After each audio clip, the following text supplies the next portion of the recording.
ہمارے اکابر اخلاص کے ساتھ روتے تھے.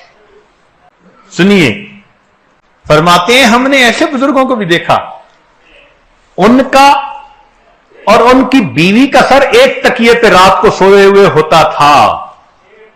جیسے میاں بیوی سوئے ہوئے ہیں تو فرماتے ہیں کہ خاوند کا اور بیوی کا دونوں کا سر ایک تکیے پر ہوتا تھا. قد بل ما تحت خدہ من دموعہ لا تشعر به امرأته. ان میں سے خاوند کی آنکھ سے آنسو ان کے رخسار سے نیچے گر رہے ہوتے تھے اور ساتھ لیٹنے والی بیوی کو اس کا پتہ نہیں چلتا تھا.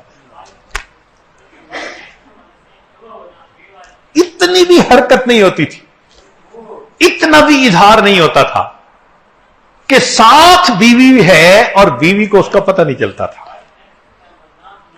وَلَقَدْ أَدْرَكْتُ رِجَالًا، فرماتے ہیں ہم نے ایسے لوگوں کو بھی دیکھا، كَانَ أَحَدُهُمْ يَقُومُ فِي الصَّفِّ، ان میں سے ایک نماز پڑھنے کے لیے نماز کی صف میں کھڑا ہوتا، فَتَسِيلُ دُمُوعُهُ عَلَى خَدَّيْهِ لَا يَشْعُرُ بِهِ الَّذِي إِلَى جَنبِهِ.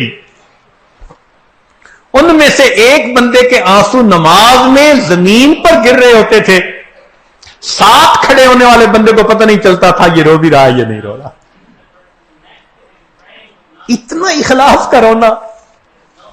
اللہ اکبر کبیرہ.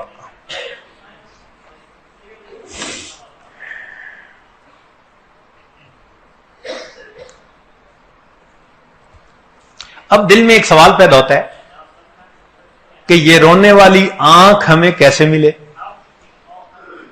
جب اتنے اس کے درجات ہیں، اتنا اس کا اجر ہے کہ ایک بندے کے رونے پر اللہ ہزاروں لاکھوں کی مغفرت فرماتے ہیں، تو یہ رونے والی آنکھ کیسے ملے؟